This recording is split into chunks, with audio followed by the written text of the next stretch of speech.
नमस्कार, मी सौ पूनम देवटे.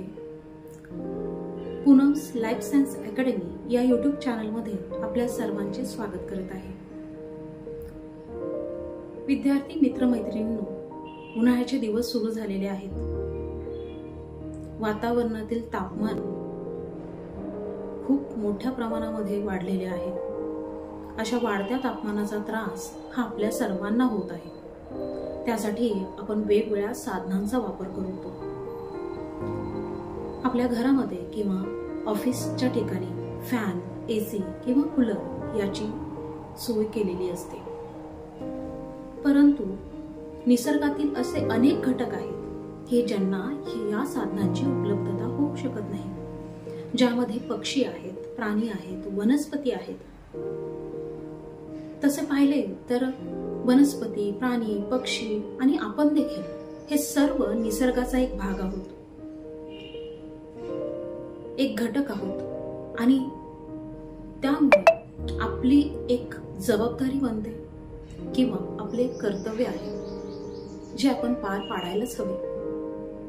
हे कर्तव्य पार पाडण्यासाठी किंवा जबाबदारी घेण्यासाठी बरेच जण वेळेचा अभाव असण्याची कारण सांगू शकतात. परंतु तुम्हाला गंमत माहिती, ही जबाबदारी पार पाडण्यासाठी तुम्हाला दिवसातून फक्त 2 किंवा 3 मिनिट वेळ काढायचा आहे. 2 मिनिटाच्या वेळामध्ये ही जबाबदारी, निसर्गाप्रती आपली असलेलं कर्तव्य आपण पार पाडू शकतो. आपल्याला एवढंच करायचंय की या उन्हाळ्याच्या दिवसामध्ये पक्ष्यांसाठी आपल्या बाल्कनीमध्ये असेल किंवा टेरेसवरती आपल्याला त्यांना धान्याची उपलब्धता करून द्यायची. आणि पाणी सर्वात महत्वाचं आहे. पाणी, धान्य आणि पाणी 2 वेगळ्या ठिकाणी जर तुम्ही ठेवलं असेल तर त्यातून पक्ष्यांना खूप मदत होणार आहे. याचा उपयोग तुम्हाला अनेक ठिकाणी होईल. हे केल्यानंतर हे सर्व पक्षी तुमच्या इथं त्यांना एकदा समजले की अरे हा, आपल्याला या ठिकाणी धान्य पण मिळत आहे आणि पाणी देखील मिळत आहे, तर मग त्या ठिकाणी तुमच्या घराच्या जवळ किंवा बाल्कनीमध्ये, टेरेसवरती पक्षी यायला सुरुवात होते. घरात जर छोटे बाल गोपाळ असतील तर त्यांना हे पक्षी दाखवण्यासाठी, त्यांच्या गोष्टी सांगण्यासाठी मदतच होईल. त्याचप्रमाणे तुम्हाला मानसिक समाधान मिळेल की अरे, आपण काहीतरी दान करतोय किंवा काहीतरी आपण जबाबदारी उचलतोय.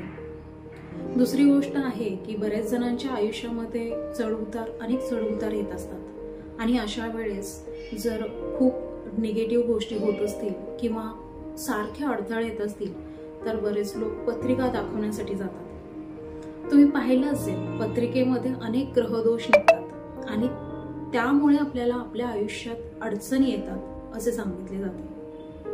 यावर उपाय म्हणून बऱ्याच ग्रहांच्या शांतीसाठी किंवा त्यांचा ग्रहदोष काढण्यासाठी पक्ष्यांना आणि प्राण्यांना खायला घालायला सांगतात किंवा झाडांना पाणी देण्यासाठी सांगतात. आणि हे जर आपण आपल्या रुटीनचा भाग ठेवला तर असे ग्रहदोषही होणार नाहीत आणि आपल्याला एक समाधान लाभेल. आपले मानसिक समाधान हे आपल्या आरोग्यासाठी खूप महत्वाचे आहे.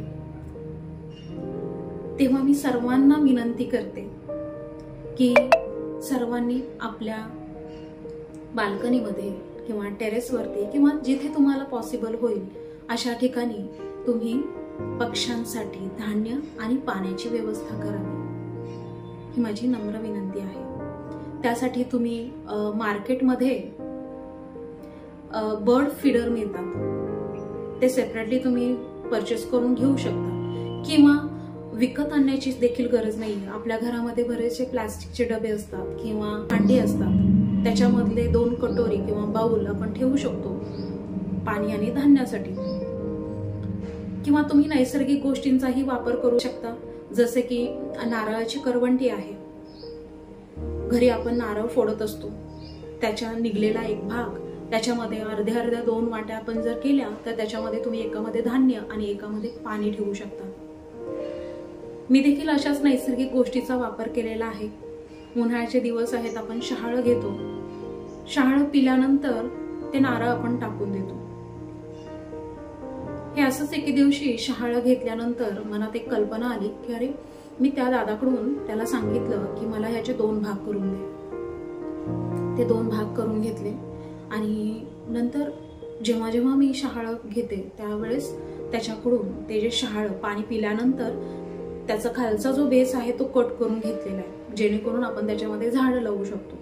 कारण आता पक्ष्यांना आपण धान्य आणि पाणी ठेवणार यापूर्वी आपण करत नाहीये, त्यांना माहिती नाही इथं आपल्याला या धान्याची किंवा पाण्याची उपलब्धता होते की नाही. त्यासाठी जेव्हा धान्य आणि पाणी आपण ठेवतो त्यावेळेस त्यांना साजेचं नैसर्गिक वातावरण मिळावं यासाठी त्याच्या शेजारी काही झाडं लावूया. मी जी झाडं लावलेली आहेत आणि पक्ष्यांसाठी जे धान्य आणि पाणी उपलब्ध करून दिलेले आहेत ते तुम्हाला मी दाखवते. ते पाहून घ्या आणि तुम्ही कोणकोणत्या वस्तूंचा वापर करता, अजून कोणत्या नैसर्गिक वस्तू वापरून आपण अशा पद्धतीने पक्ष्यांसाठी धान्य आणि पाण्याची उपलब्धता करून देऊ शकतो, हे तुम्ही मला जरूर कॉमेंट करून सांगा. चला तर मग पाहूयात पक्ष्यांसाठी उपलब्ध केलेले नैसर्गिक बर्ड फीडर.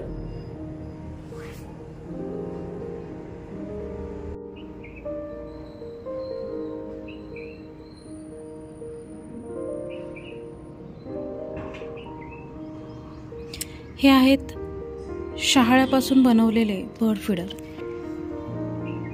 एका वाटीमध्ये ठेवलेले आहेत तांदूळ आणि एकामध्ये आहेत पाणी. या ठिकाणी दिसेल आपलं जे नारळ आहे ते फोडल्यानंतर हे निघालेली करवंटी आहे, ही तसेच ठेवलेली आहे. माझ्या छोट्या मुलाने पक्ष्यांसाठी घरटं बनवायचं म्हणून त्या ठिकाणी कापूस घातलेला आहे. त्याच्या समजेनुसार त्याने हे घरटं बनवलेलं आहे.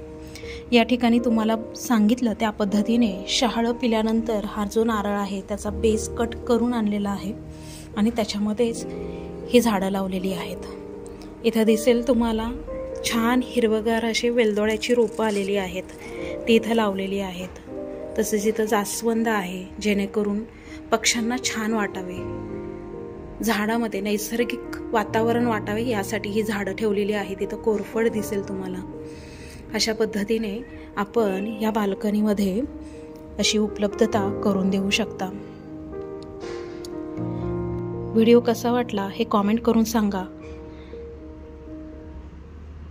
आणि आपण कोणकोणत्या पद्धतीने हे बर्ड फीडर उपलब्ध करता हे देखील तुम्ही शेअर करू शकता. व्हिडिओ शेवटपर्यंत पाहण्यासाठी अनेक धन्यवाद.